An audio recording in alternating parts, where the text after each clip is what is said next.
Yes, that's okay.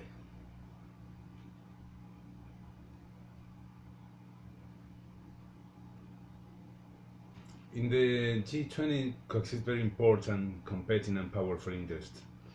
While most of its members see to agree on the need to boost the global economy, it's not so clear that much they are diagnosis and to carry out joint actions. China, in that order, plays a crucial role and seems to have taken due note of their role. Today, their interests are more closely linked with the progress of their partners than before, even if they were small. If the China partners face economic and political constraints, to this great economy it can cost a lot prosper and improving living conditions of its population.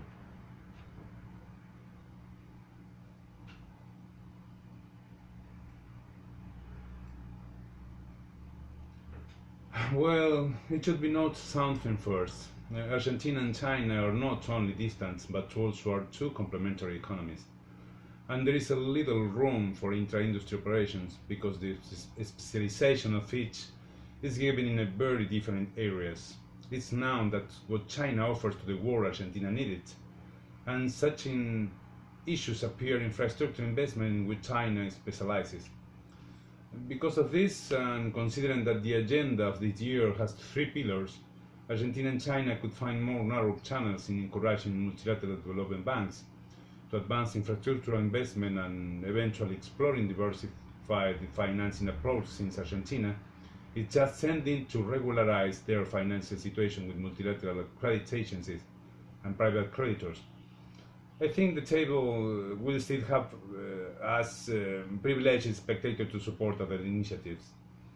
I understand that precisely in that space where it will be harder to work together, but I do not dismiss that Argentina's advances in atomic energy, satellite technology, and renewable energies can match the Chinese interest in the same ideas to go ahead together.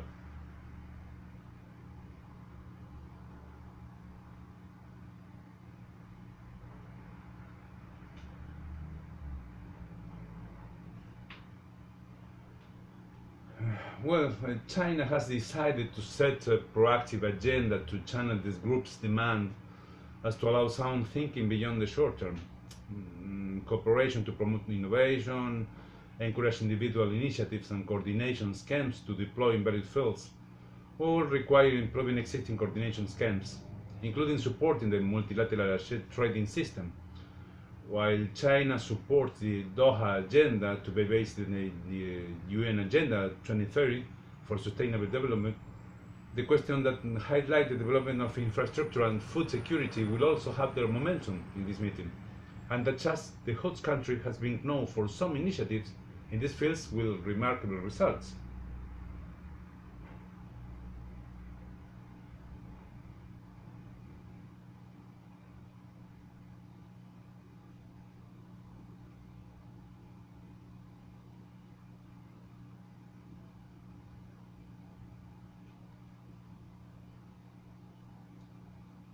Okay, I guess that the slowdown in the Chinese economy is precisely due to its going through a period of reforms. The heart of the matter is that many economies depend on China dynamics. International price and since it's a capital net exporter, employment and activity level. The very ambitious regional development plans such as the One Belt One Road, leveraged finance newly created as the Asian Infrastructure and Investment Bank and the Bank of the BRICS ran first. Economic restructuring appeared in the center of the plan and involves a strong boost domestic consumption to sustain the dynamics of economic growth, heated by weaker global activity. Many of its trading partners buy less, weakening Chinese exports and the prospect for its investment projects which should be offset by domestic consumption. This target appears on track because for the first time in the history, consumption in 2015 explained two-thirds of economic growth. The other achilles heels involves increasing the shares of services so that approves policies that describe specific to shore up this sector. In short, the problem is the imbalance that occurs because while a variable is slowing fast, the other grows slowly and fails to compensate. Up to now.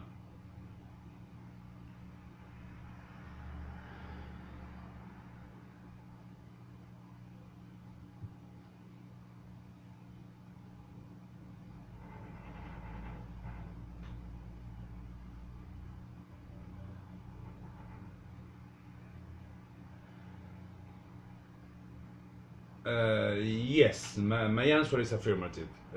China advocates peaceful development and planning the search for peaceful space development with some kind of defensive realism. Hence, to overcome any tension will be necessary a concerted effort to improve cooperation and foster trust among countries with diverse political systems and national interests. Chinese authorities posit an Asia where global decisions of strategic importance for the countries in the region are discussed among all concerned, a region ruled by Asians themselves. The better example is the economic Belt and Road that can clearly contribute to that effort. This project joined the Central Asia with South Asia, Southeast Asia, and West Asia, which will allow this region exchange their products complement each other and to establish and consolidate their chain supply, industrial and also values in Asia, so that regional cooperation in Asia Pacific reach a higher level. These communicating vessels open the possibility that three continents, because it includes Europe obviously, remain linked beyond geographical issues and that modern explorers discovered development opportunities never seen before. The Asian Infrastructure Investment Bank is a privileged platform for economic cooperation promoted by China, designed to contribute to the Belt's infrastructure goals really. Achieving a strong network of rail, road and inland waterway, sea and air will produce cascading benefits while induce significant and immediate economic gains by optimizing supply chains. The idea of an economic belt of the Silk Road draws a new image of China's relation with its neighbors in Eurasia. In turn, the China's growing interest in Eastern Europe and the Middle East creates new opportunities for interaction and collaboration with European countries. But this time will be a reality only if European governments think and act strategically. They should fully understand the new approach of China in the region, highlighting potential areas of common interest and then interact with Beijing in a coordinated way, which hitherto it was prevented by its characteristic Eurocentrism. China was a major player in the ancient Silk Road, but the idea of the modern Silk Road in Central Asia was created to give continuity to moderate diplomacy in which maintaining the stability of the international system, starting from the border of China, was considered an essential interest of Beijing.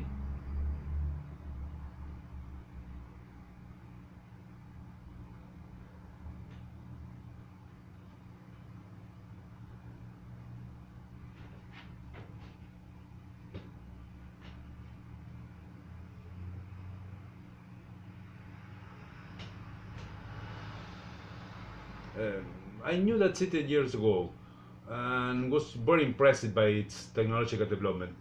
I have not so many elements as the news agency to say that form that place will take off China.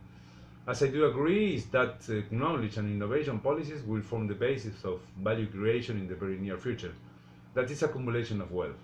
If China consolidates their stimulus plan for 2020, not only Shenzhen, but will be downtown, but could be several Shenzhen.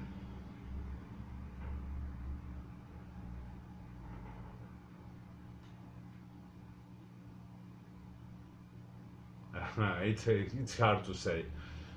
The economic literature and studies always emphasize how difficult it is to reproduce the development experience of a country in another.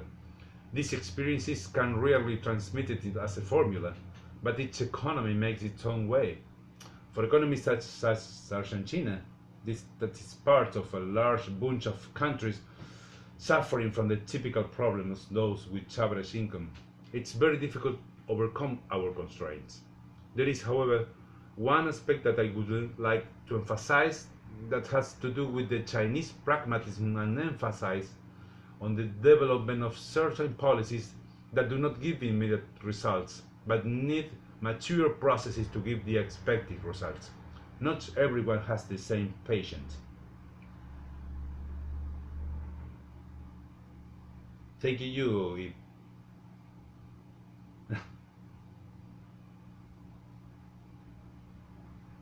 Yes, thank you. Thank you very much. Thank you. Bye bye.